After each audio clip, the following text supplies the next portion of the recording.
Okay, so, Dai, do you understand now why when it comes to Futanari, you need balls? Look, I've been trying to convince you about this for 8 days now, okay? 8 days. Oh, wait, we're back, aren't we? I have no idea what you're talking about. Don't listen to him. He hasn't decided yet. He's still a Philistine. Speaking of Philistines, what the hell was wrong with me last time? Allegedly you were on 3 hours of sleep. I want to blame that, but... Yeah, so... We already discussed Fade to Black. If you haven't watched that, probably should before this one, because why are we talking about more of it again? Because apparently I had a stroke partway in. Like, what the fuck was I even talking about? A MacGuffin object for the hollow monster? What? I can only fix so much of what you've said. I was tempted. Hey, it was one of two options. One, pull it down and redo it, but you said no, leave it up. It's hilariously stupid. Or do something like this: a filler episode going over some of the shit I screwed up on real quick. And Bleach has so much filler. Almost everything that I didn't try to fix. It wasn't that much. It was like 3 major things that I'm gonna bring up. Okay. So, yeah, I guess the first thing, real quick, about Ichigo having a backflash, we call it at the beginning. Yeah, I said that even though you said he went to sleep. I told you all before, alright? 2 BBC straight to my eyes, alright? That's what happened. So Ichigo's like, I'm going to bed. And then he instantly cut to him remembering. I thought he just instantly had a backflash, but... Yeah, but you seem to forget the part where he wakes up from the dream. No, I thought he just immediately jumped up. So, I could blame at least that one on my shitty eyes, you know, from the BBC gangbang. It was dark times in my life. Do I mean literally? Possibly. Anyway, so I could blame that one, but that's the only one I might have any form of an excuse for. All the others, I don't know what the fuck. Alright. Like the big, so first the Mayuri being attacked by his experiment. He wasn't attacked by the experiment. He was attacked by the Reaper, the whole Hollow Reaper scythe thing. And not a scythe. Sickle? It was a sickle, right? No, it's a fucking big ass scythe with it. Yeah, they refused to call it that for whatever reason. Maybe because Reapers use scythes and they're called Soul Reapers. They figured it'd be a little silly. Oh, I don't think we mentioned we might have mentioned this, Shuhei Zanpakuto, we saw that in this movie. Which, what the fuck does he use? Is it a Kasurigama? I think that's how you pronounce that. We didn't. Yeah, because he called it out. Yeah, he called it out or whatever, so we actually got something. It's like a blink and you'll miss it thing. That's how little of it there is. Yeah. Anyway, so yeah. Well, I might be able to say, oh, well, you know, you made the same mistake with the Ichigo thing. Maybe that's the Mayuri thing. You thought he was attacked by his experiment, but he was... They said later in the movie what he was attacked by. Common sense should have kicked in, but it wasn't on my side this time. I don't know what the fuck. There's only so much I could. Yeah, he was not attacked by his semen demons. And yeah, I guess the big one, when the Soul Reapers were going after the device to shut down the semen demons or whatever, which the semen demons did. So what happened when they were defeated? Did it stop everyone from turning to stone anymore? Like, did they just immediately all become free? Because they're the ones that turned everyone to stone, right? That's what they did? Yeah. They debored people. And a giant blob one came out, or that, I think that was later. Yeah, that was at the end when everyone was fighting it. Yeah.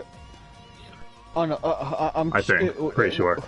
And you didn't mention Kenpachi being part of this section when it went haywire. No. Oh, I did, because I mentioned did Ikaku do anything, and then you said he was smashed into the Kenpachi statue, and that's what freed him. Yeah. Because Ikaku was there, and I was like, did he do anything? You didn't mention the part where he fought the blob monster that came from this portion of it. Yeah, what the fuck? The fucking MacGuffin thing. Why did I mention that? What was I talking about? The MacGuffin thing, it means so much. Yeah. I guess it could have been more embarrassing. Wish I wasn't a pop cultural figure having an aneurysm in the middle of a speech. Yes, I had to make a dick joke like that. My job's pissing people off, you know this.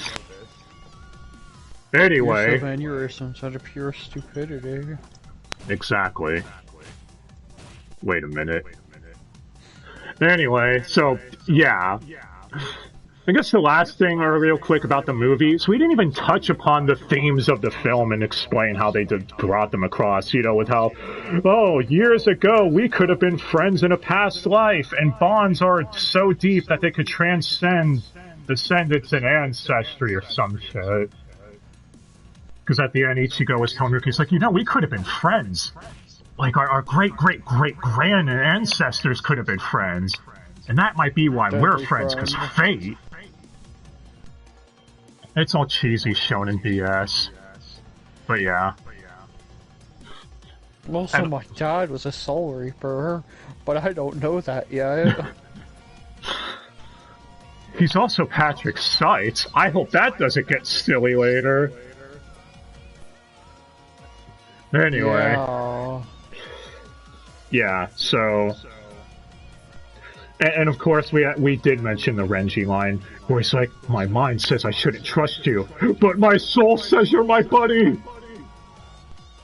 I love you, Ichigo! Fujoshi's worship us forever! That's a line straight out of the final scene of DMC. Yeah, I was thinking that too. My soul tells me I must stop you, or whatever the hell it is, Dante says to Virgil. Vayo's gonna say, that's a spoiler, Dante say that to Virgil. The game's 16 years old, guys, come on. No, we're talking about them over there. They probably got stuck on the Gigapede, the hardest boss in the game. The Gigapede? Yeah. But Gigapede's dangerous. Nah, chat's cool, they got this. They know what they're doing. I'm pretty sure all of them could kill any boss in DMC in their sleep. Probably do better than any of us, period. No, I'm not joking. I'm sure there's people out there that could probably, like, no damage shit. We're getting off topic, though. Anyway, of course it was Ichigo, Johnny Ambosh, involved in the whole, you know, the souls are telling me something. When, well, you know, Dante and Virgil and all that shit related to DMC. So it works. I think we cracked the code. DMC is part of the Bleach mythos. Think about it. Nero even potentially does something similar to the Getsuga in DMC 4.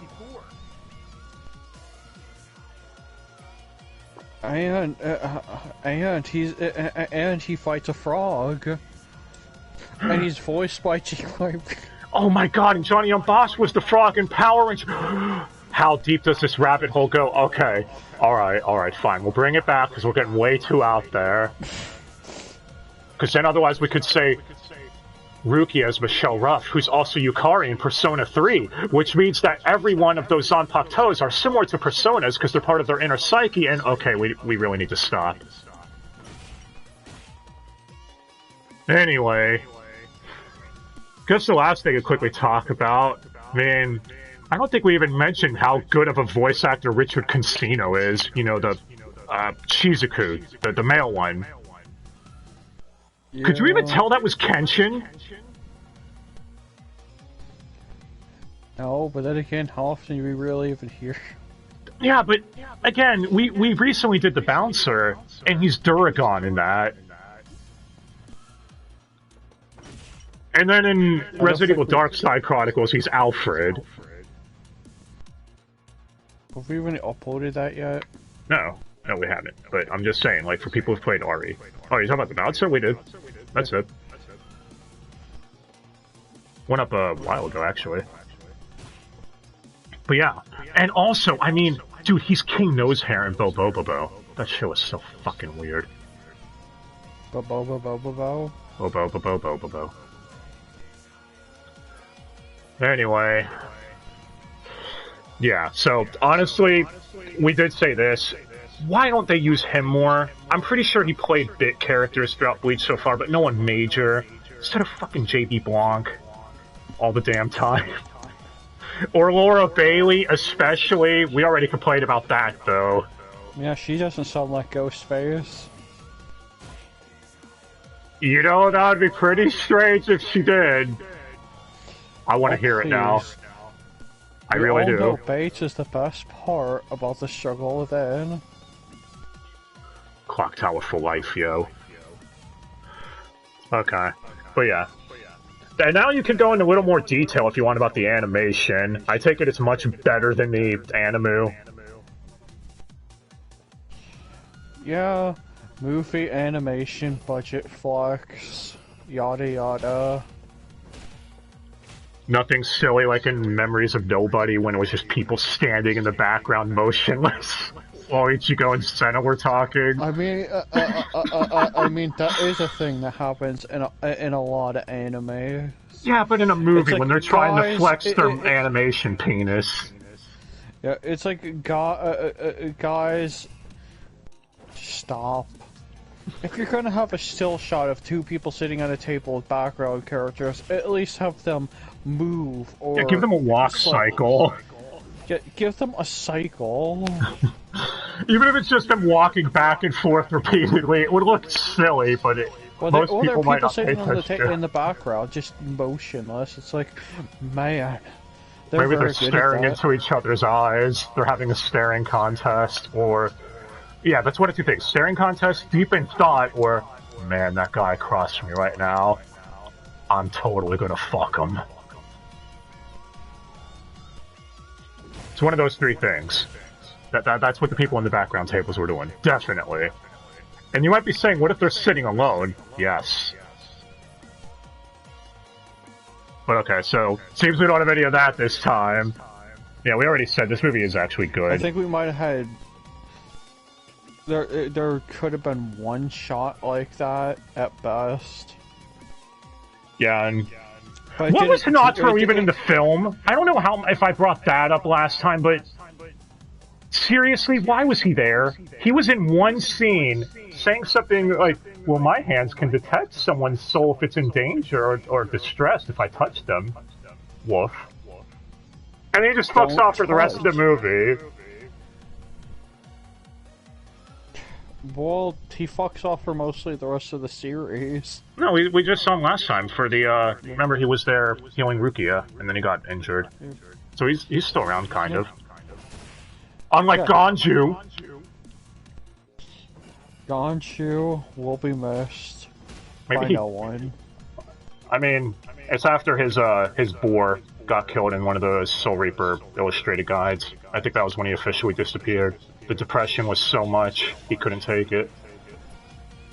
Now you're really off topic. Okay. Anyway, point is, movie's good. Still on that Netflix, and we should also mention, Bleach has now joined the Funimation catalog, because you can't spell Monopoly without Funimation. Or Sony. I guess Funny works in this case. Yeah. Anyway, so Bleach is on multiple things now. How much Bleach they added, I have no idea. I'll fuck occur. We watch it on Hulu, The Wise Wolf. How many people are going to get that reference? 0 people. Anyway. Okay, and I guess the last thing someone wanted to bring up is apparently in the last set of episodes, someone was worried, hey, you spoiled who Espada's 1 through 3 were. There's only 4 of them left, and we already know Ukiura is number 4. So... if you want to say, like, you know, maybe I spoiled which ones had number 1 or 3, then I guess I kind of did if you want to count that as a minor spoiler, and yeah, I fucked up, my bad on that. But it's like there's only so many combinations you could have with literally just 3. Yeah. I guess I got a little too angsty during my Nuetra rant, because Nuetra's backstory of hating female stronger than him is kind of dumb when you realize Holly Bell's there. It's like, what? And at that point, like, even without saying her number, I didn't have to say her number. We knew she was stronger than him, because we already knew who his spot is 4 through 10 were. Yeah. So she had to, yeah, so it just makes Duetro look like an idiot. Yeah. But yeah. Anyway. I'm not gonna have a stroke anymore midstream, I promise. God, what the fuck. Any last things about Fade to Black, or I guess the last set of Bleach episodes I brought up before we get out of here? It's just a quick little filler thing. They're still edgy as fuck names. They are, but maybe he was doing it named after, the Metallica song, like I said. Or maybe he's talking about Mayuri. Think about it. Mayuri's albino, then he goes in blackface. They fade to black. See? Maybe it's metaphorical. All of that is paint. Wait, the albinism is paint too? Yeah. What? Because after you've seen him out of his, after he recovered from his goo form, he's just a normal dude, a guy with blue hair. So, hon, when he's in the prison cell in the Pendulum Arc, does he have any of the paint on? Maybe. So is this whole thing is, my, I'm gonna go albino today. You know it's some chemicals or some shit. It's him. Chemicals in the water turning Mayuri gay. Yeah, sure. But alright. We're driving this out long enough. So yeah. If you haven't seen Fade to Black yet, we just spoiled the piss out of it. Oh well. Still think it's worth watching. Then, yeah. And if you all got some hilariousness out of me screwing up last time, I guess there was something worth it. And, yeah. Sorry for fucking up. That's all I could really say. I can only blame lack of sleep on so much, but I now know from now on. Shame him in the comments. I know from now on we are never doing Dubster Dies when I'm that, like, shit-faced again. It's not even shit-faced, I was just exhausted. What's the difference? But alright guys, thank you all so much for watching. Hope you all have yourselves a great day. Next time, like we said, episodes 213 to 229. So, yeah. Till then. Bye! Hey, tomorrow!